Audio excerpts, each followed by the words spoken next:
Greetings, everyone.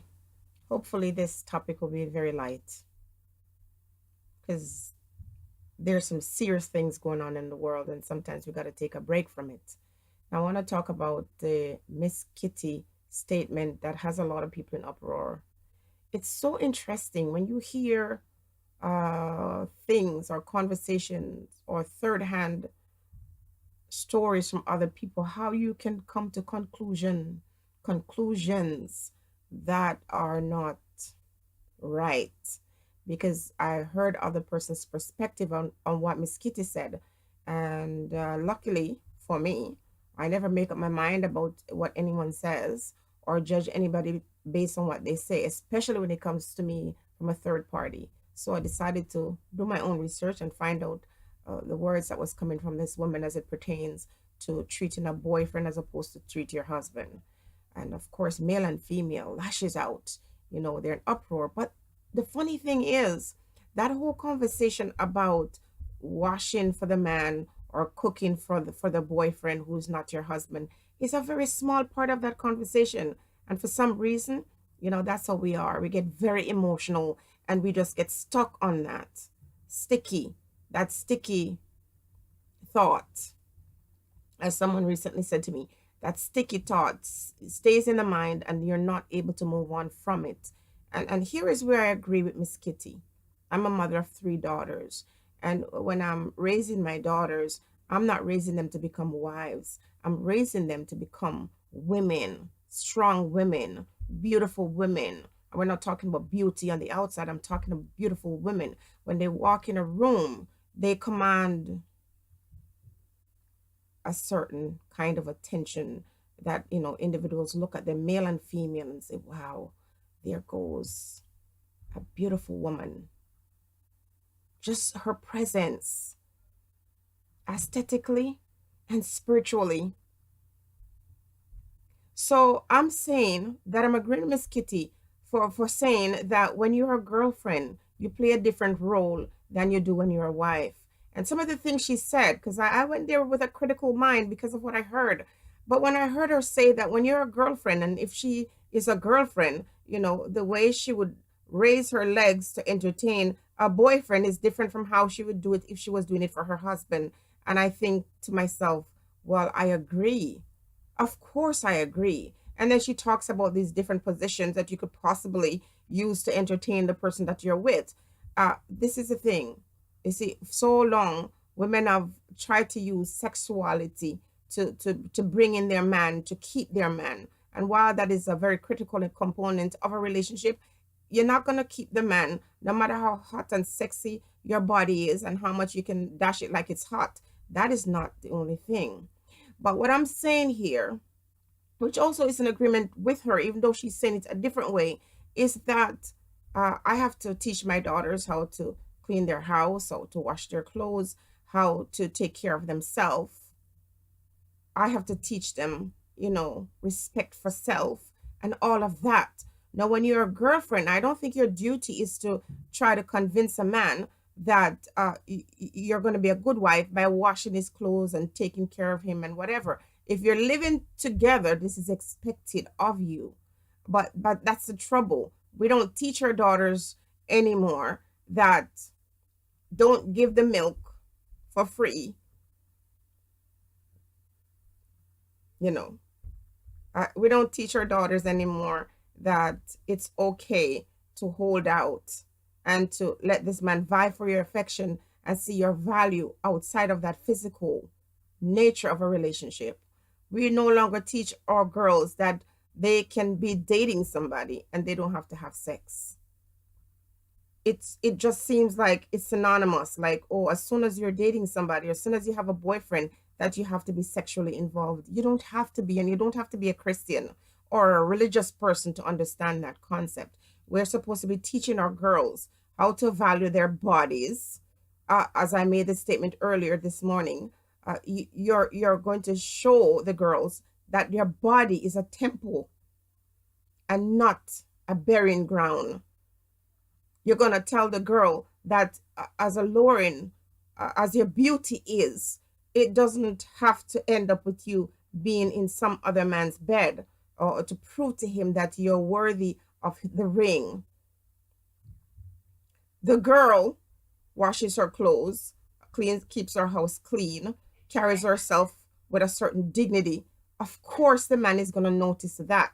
So while I do agree with some of the people who are crying out and saying, don't tell the girls not to take care of their men, if the girl is taking care of herself, you're going to invite him to your home, or you're going to be in a situation where he's able to see who you are. No one is going to just run out and marry somebody who they don't know. If they're doing that, it's opportunity, it's marriage of convenience.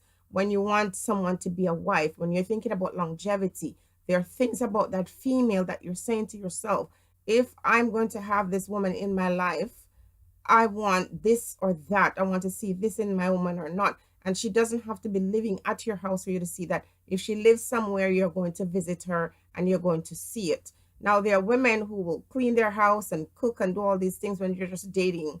And then when they move in with the guy, it's a different story. But we're talking about young people here.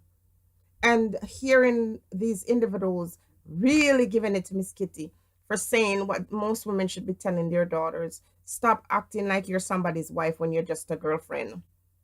And for those who have decided that they want to cohabitate before they get married, it's time to tell these women that yes, you, as you would take care of yourself, you're going to take care of that environment.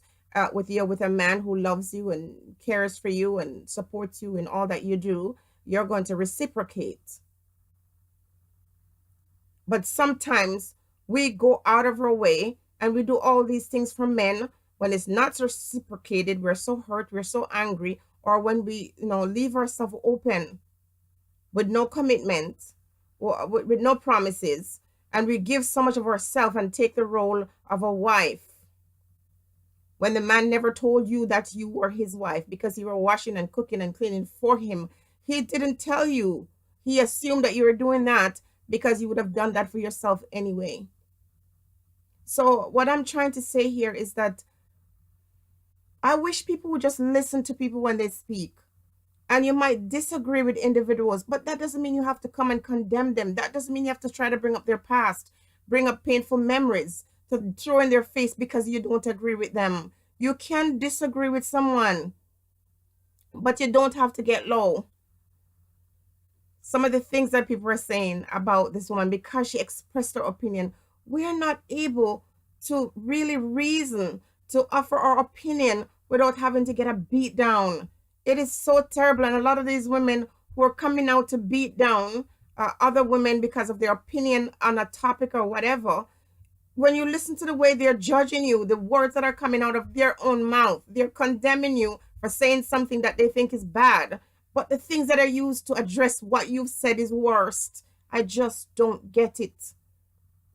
I'm not raising my daughter just to be a wife. I'm raising her to be a righteous woman. And I'm not talking about religion. I'm talking about a woman who is very strong. With my girls around me, I always want to set the example that you do not allow anyone to abuse you. That's the first thing. And that it's okay to stand up for your rights. The second thing. And more than anything else is to love you. If you are a girlfriend, you don't behave like a wife. It's just true. When the ring goes on that finger and you become his wife, then your inhibitions really is released. That doesn't mean he can't do things to you afterwards or hurt you or leave you or abandon you or whatever. But I don't think it's right for a girlfriend to give all and everything. You have to hold things back in case it doesn't work out. Hold things back for yourself. Not give too much, not even in a marriage sometimes. But if you are committed and you think you're giving 50 and you're getting 50 from your partner, that's great. But even in a marriage situation, if you find that you're the only one giving and loving and forgiving, there's a problem with that, and that leads to resentment down the road. Miss Kitty, I agree with you. I might not say it the way you do, but I absolutely agree. It's time for women to start taking time to build themselves, to be independent, to love on themselves, to stop being so scared or fearful that if you don't do all of this, you can't have this. Because, there are men out there who women do these things for, and they violate them every day. And there are women out there who barely do anything for their partner and they're loved completely. So this whole idea that you have to go in there and do, try to be all of this, and you got to swing from the chandelier, and you have to position yourself this way or that way to accommodate a man, that is ridiculous. Sometimes a man will have to teach his wife how to cook, how to clean. What is important is qualities that you observe in a woman. Is she respectful, especially of herself? Is she kind? Is she compassionate? Is she caring? Is she thoughtful? Is she someone that will build me, help to build together with me?